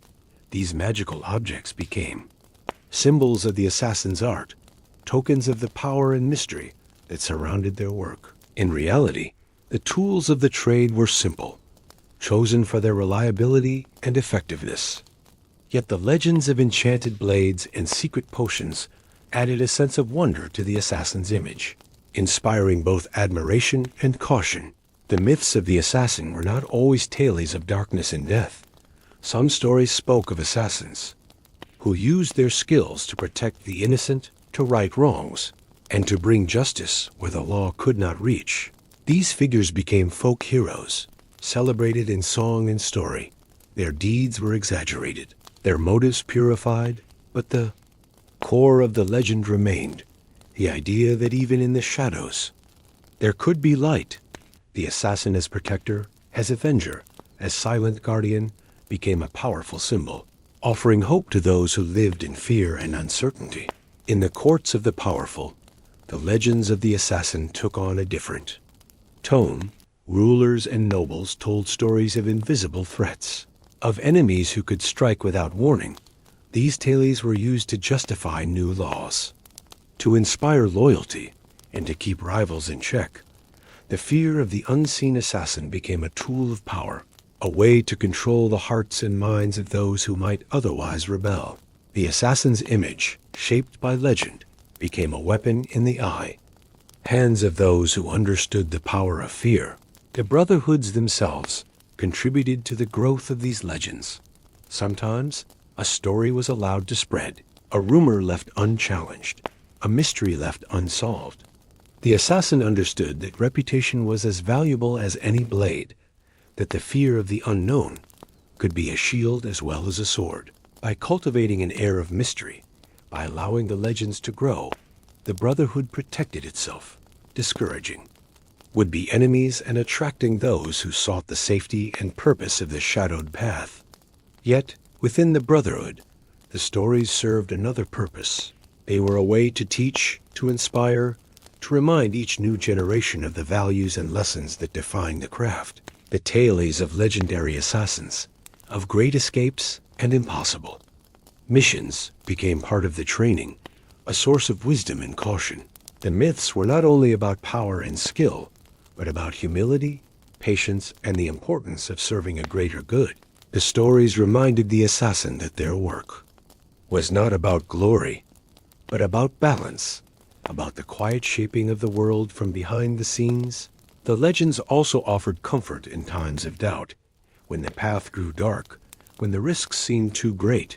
The stories of those who had come before provided reassurance, a reminder that others had faced the same fears, the same challenges, and had found a way through. The myths became a source of strength, a way to connect with the past, to find meaning in the present, and to look forward to the future with hope. Not all stories were kind. There were tales of betrayal, of assassins who had broken the code, who had used their skills for personal gain or revenge. These stories were told as warnings, reminders of the dangers that came with pride and ambition. The Brotherhood learned from these tales, using them to reinforce the importance of the code, the need for humility, and the value of loyalty and trust. The world outside the Brotherhood was hungry for stories, and the image of the assassin became a canvas on which every fear and hope could be painted. The legends grew with each telling, shaped by the needs and dreams of those who heard them. In this way, the assassin became more than a person, more than a profession. They became a symbol, a myth, a story that lived in the hearts and minds of all who walked the shadowed streets of the medieval world. In the end, the legends and myths that surrounded the assassin were both a shield and a challenge. They offered protection, inspired caution, and provided a sense of purpose. But they also demanded humility, reminding the assassin that the true measure of their craft was not in the stories told about them, but in the quiet, patient work of shaping the world with care, wisdom, and a gentle hand. 4. Daily routines and secret training. Beneath the surface of every legend and behind the veil of every myth, there existed the quiet reality of daily life for the medieval assassin. The world saw only the shadows, the whispers, and the rare moments when a mission was carried out, but the true story was written in the gentle rhythm of ordinary days. The hidden life of the assassin was shaped by discipline, routine, and a constant commitment to learning. Each morning began not with grand plans or secret meetings, but with the simple rituals that kept body and mind sharp. The assassin would rise before dawn, moving through stretches and exercises that built strength and flexibility. The body was a tool to be cared for, honed, and respected. Every movement was practiced until it became second nature, silent steps, quick climbs, the art of balancing on narrow ledges or slipping through tight spaces. These skills were not only for show, but for survival, a way to move unseen and unheard through the world. Training was a lifelong journey. Apprentices learned from elders, watching and imitating. Each lesson was taught with patience, a demonstration of how to pick a lock, how to blend into a crowd, how to read the mood of a room. The assassin's education was not limited to physical skills. The mind was trained as carefully as the body. Memory games, puzzles, and quiet observation became part of the daily routine. The assassin learned to notice the smallest details, a change in the pattern of footsteps, a new face in the market, a door left ajar. These observations were stored away, ready to be used when the moment called for quick thinking or a sudden change of plan. The hidden life was also a life of study. The assassin read what books could be found, learning about herbs, poisons, and the ways of the world. They listened to stories told by travelers, merchants, and wise women, gathering knowledge that might one day save a life or open a locked door. The world was a classroom, and every encounter was a lesson. The assassin learned to speak in different dialects, to mimic accents, to understand the customs and manners of every class and trade. This ability to adapt was as important as any weapon, allowing the assassin to move freely through the city, the countryside, and even the courts of the powerful. Meals were simple, often shared with others in the Brotherhood. Food was fuel, chosen for its nourishment and ease of preparation. The assassin learned to eat quickly and quietly, to savor the rare moments of comfort, but never to grow complacent. The hidden life demanded readiness, the ability to leave at a moment's notice, to travel light and survive on little. The assassin kept a small pack ready, with essentials for travel, a change of clothes, a few coins, a knife, and a length of rope. These habits became second nature, a quiet assurance that, no matter what the day might bring, they were prepared. The secret training extended beyond the walls of the Brotherhood. The assassin would practice in the city's alleys, on rooftops, and in the forests beyond the walls. Each environment offered new challenges, new lessons. The city taught stealth and observation. The countryside taught patience and resourcefulness. The assassin learned to move with the wind, to hide in plain sight, to find shelter and food where others saw only obstacles. These skills were not only for missions, but for life itself. A way to remain free and independent in a world that was often hostile to those who walked the shadowed path. Rest was as important as training. The assassin valued sleep, knowing that a tired mind made mistakes. Quiet moments of reflection, meditation, or simple stillness were woven into the day. These pauses allowed the assassin to process what had been learned, to plan for the future, and to find peace in a life that was often filled with uncertainty. The hidden life was not one of constant fear or tension, but of balance, a careful dance between action and rest, vigilance and relaxation. The Brotherhood played a central role in daily life. Members supported one another, sharing knowledge, resources, and encouragement. Elders offered guidance. Apprentices brought fresh energy and new ideas. The sense of community was strong, built on trust and shared experience. The assassin knew that, no matter how solitary a mission might be, they were never truly alone. The bonds formed in training, in shared meals, and in quiet conversation became a source of strength and comfort. A reminder that the hidden life was also a life of belonging. The routines of the assassin's life were shaped by necessity, but also by choice. The decision to walk the shadowed path was not made lightly. It required sacrifice, discipline, and a willingness to accept the burdens and rewards of secrecy. Yet, within the routines and rituals, there was also a sense of freedom. The assassin moved through the world with a quiet confidence, knowing that they had the skills and knowledge to face whatever challenges arose. The hidden life was not a prison, but a way of living fully, of seeing the world with clear eyes and an open mind. The secret training never truly ended. Each day brought new lessons, new challenges. The assassin remained a student, always learning, always adapting. The world was ever changing, and the ability to grow and change with it was the true mark of mastery. The hidden life was a journey, not a destination, a path walked with humility, curiosity, and the quiet pride that comes from knowing one's own strength. In the end, the daily routines and secret training of the assassin were the foundation, upon which every legend and myth was built. The quiet discipline, the constant learning, the balance of action and rest, all combined to create a life that was both ordinary and extraordinary. For the medieval assassin, the hidden life was not only a means of survival, but a way of finding purpose, meaning, and a place in the world, even if that place was known only to a chosen few. 3. Assassins in different lands. The art of the assassin was not confined to a single city or kingdom, but stretched across the vast tapestry of medieval empires. Each land, with its own customs, languages, and beliefs, shaped the craft in unique ways.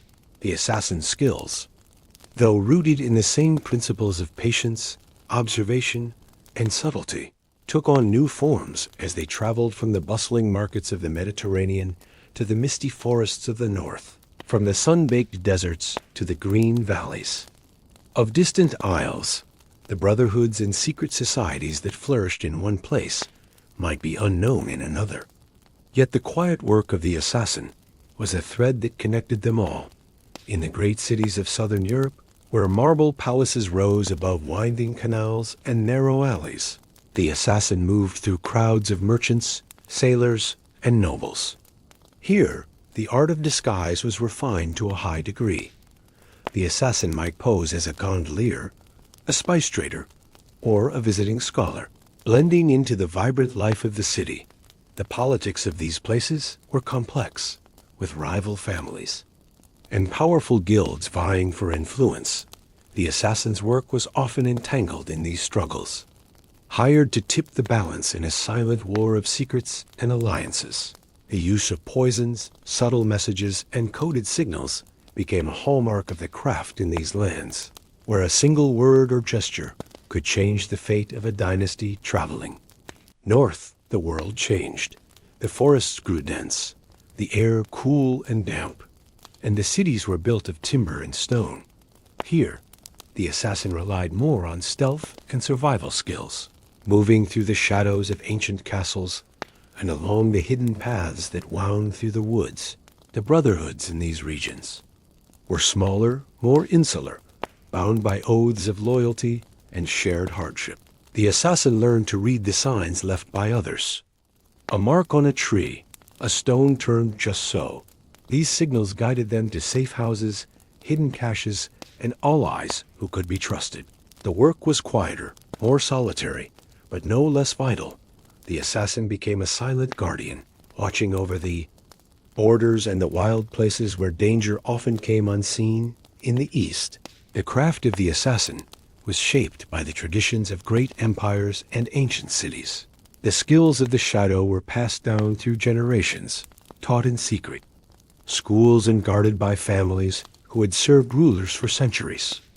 The assassin here was often a scholar as well as a warrior, trained in languages, philosophy, and the arts of negotiation.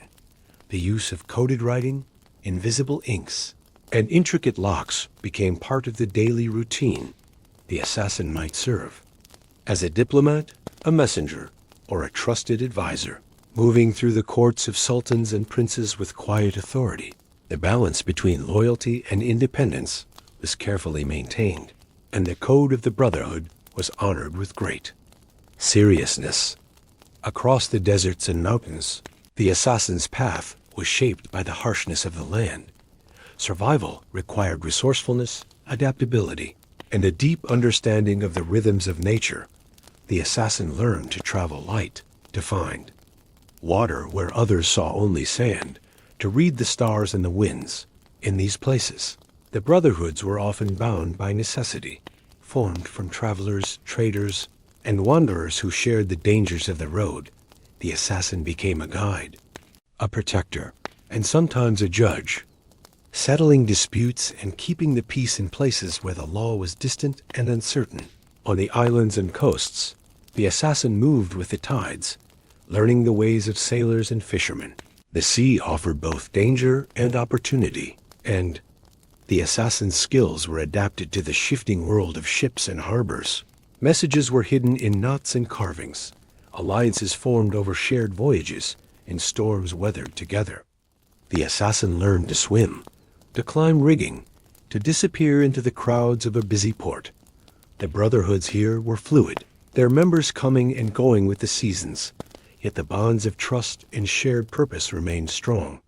The stories of assassins in different lands were woven into the fabric of local legend. Each region had its own heroes and villains, its own tales of daring escapes and impossible missions. The skills and values of the craft were shaped by the needs of the place, but the heart of the assassin's work remained the same: a commitment to patience, observation, and the quiet shaping of events from behind the scenes. The Brotherhoods shared their knowledge through travelers and messengers, passing on new techniques, warnings, and stories.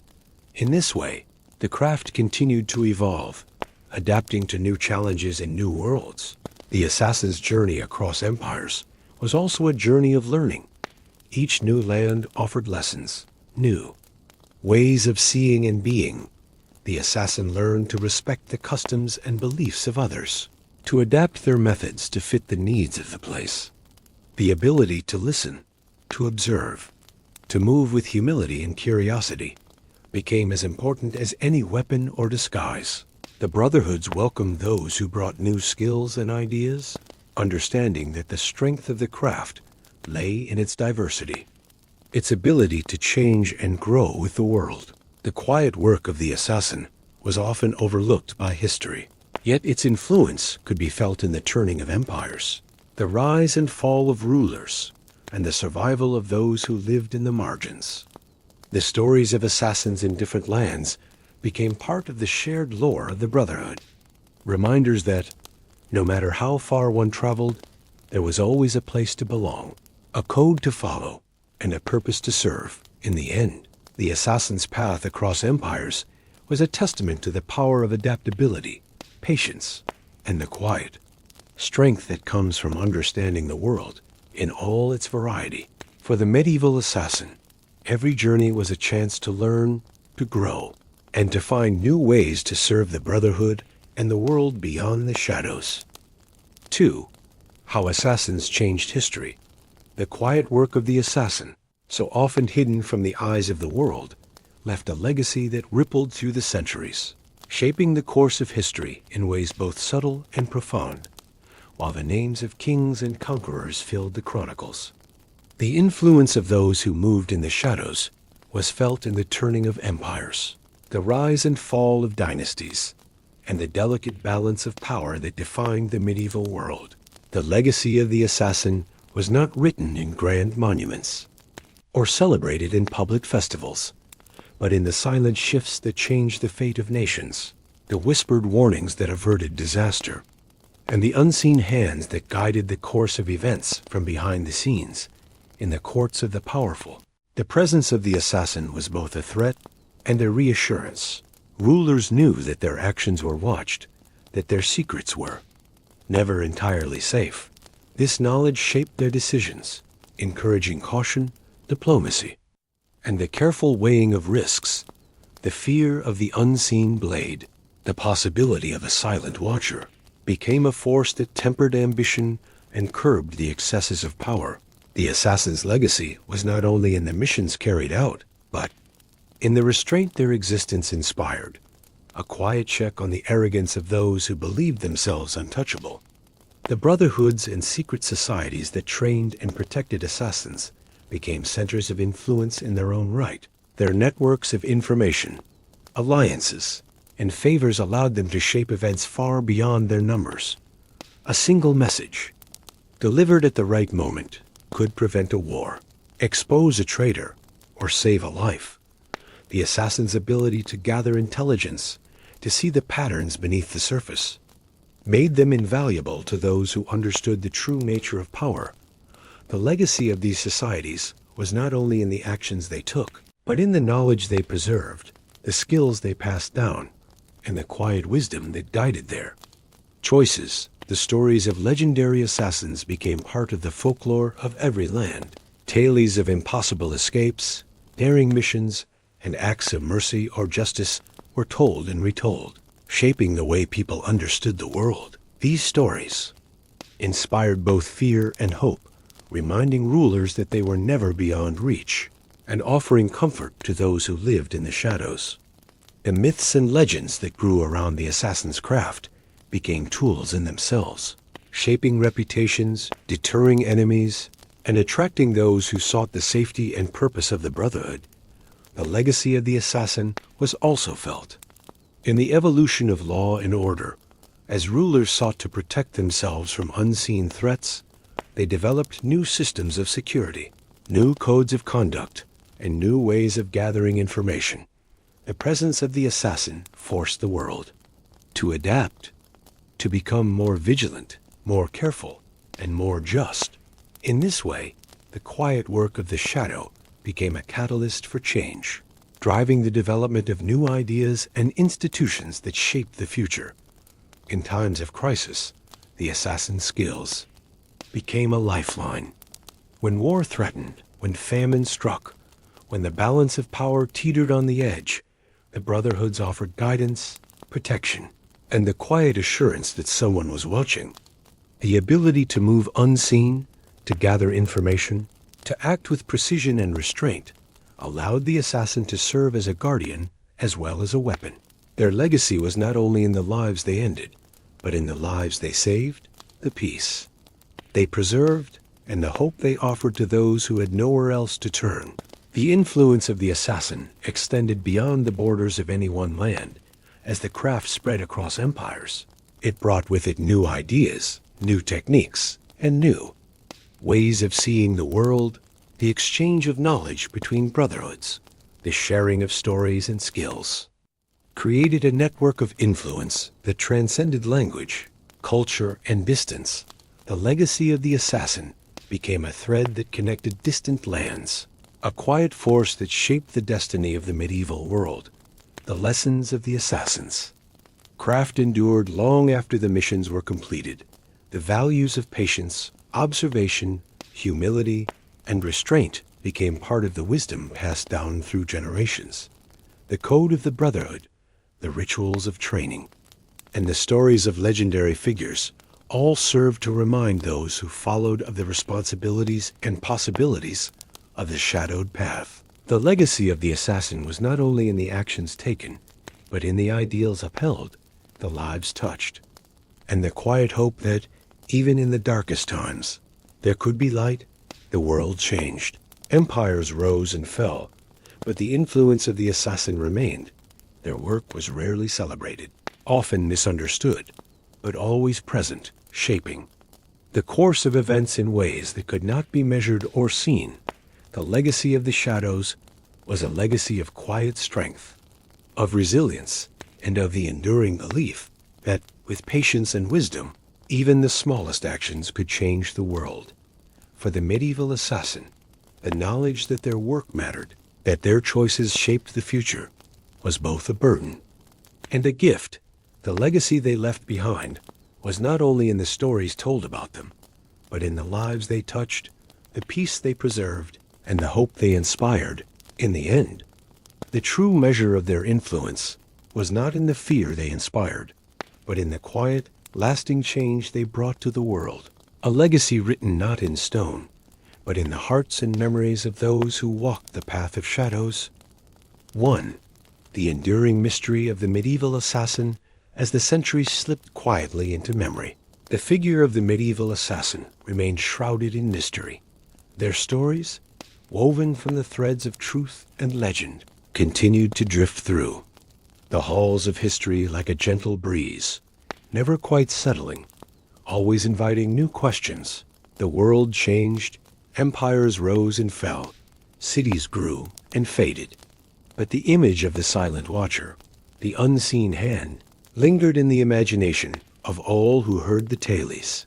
The enduring mystery of the assassin was not only in the secrets they kept, but in the way they moved through the world, leaving behind only the faintest trace, a whisper in the night, a shadow at the edge of vision. The true nature of the assassin's life was known only to a few. The brotherhoods that trained and protected them guarded their secrets with care, passing down their knowledge in quiet lessons and whispered oaths. The rituals, the codes, the daily routines, all became part of a hidden legacy, preserved not in books or monuments, but in the memories of those who walked the path. Outsiders could only guess at the truth, piecing together fragments from stories, rumors, and the rare glimpses caught in the flicker of torchlight or the hush of a midnight street. The assassin's world was a world apart, shaped by discipline, humility, and the constant awareness that every action, every choice, carried weight. The fascination with the assassin's craft endured because it spoke to something deep within the human heart. The longing for freedom, the desire to move unseen, a hope that even the smallest person could shape the fate of kings and empires. The assassin became a symbol of possibility, a reminder that the world was full of hidden paths and quiet strengths. The stories of impossible escapes, of missions carried out with patience and care, of lives saved and wrongs righted, all became part of a larger myth, a tapestry of hope and caution, warning and inspiration. Historians and storytellers continued to search for answers, poring over old letters, faded maps, and the cryptic notes left behind in the margins of ancient texts. Each discovery brought new questions, new mysteries. The truth of the assassin's life was always just out of reach, a puzzle with missing pieces, a song with half-remembered verses yet. In the search itself, there was a kind of beauty, a quiet celebration of the unknown. The enduring mystery of the assassin was not a failure to understand, but an invitation to wonder, to imagine, to see the world with new eyes. The brotherhoods that survived into later centuries adapted to new worlds, new challenges. Some faded into legend, their names forgotten, their secrets buried beneath the stones of old cities. Others changed with the times, finding new ways to serve, new codes to follow. The spirit of the assassin, the commitment to patience, observation, and quiet action, lived on in those who valued wisdom over noise, subtlety over force. The legacy of the shadows became a lesson for all who listened, a reminder that the greatest changes often began in silence, in the gentle turning of a key, the soft closing of a door, the quiet decision to act with care. For those who walked the path of the assassin, the mystery was not a mask to be worn, but a way of being, a quiet acceptance that the world was full of questions, that every answer led to new possibilities. The assassin learned to live with uncertainty, to find comfort in the unknown, to trust in the strength of preparation and the wisdom of restraint. The last whisper of the assassin was not a boast or a threat, but a promise, a gentle assurance that, even in the darkest times, there was always hope, always a way forward, always a place for those who moved with patience and purpose. The enduring fascination with the medieval assassin was a testament to the power of story, the resilience of myth, and the quiet strength of those who chose to walk unseen. Their lives, though hidden, left a mark on the world, a legacy of courage, humility, and the endless search for understanding. In the end, the last whisper of the assassin was not a secret to be uncovered, but a story to be cherished, a gentle reminder that in every shadow there is a spark of light, and in every mystery the promise of discovery. If you found comfort and curiosity in these hidden stories, consider joining us for more gentle journeys into the past. Let your thoughts wander in the quiet of history, and remember to follow for more tales that soothe the mind and spark the imagination.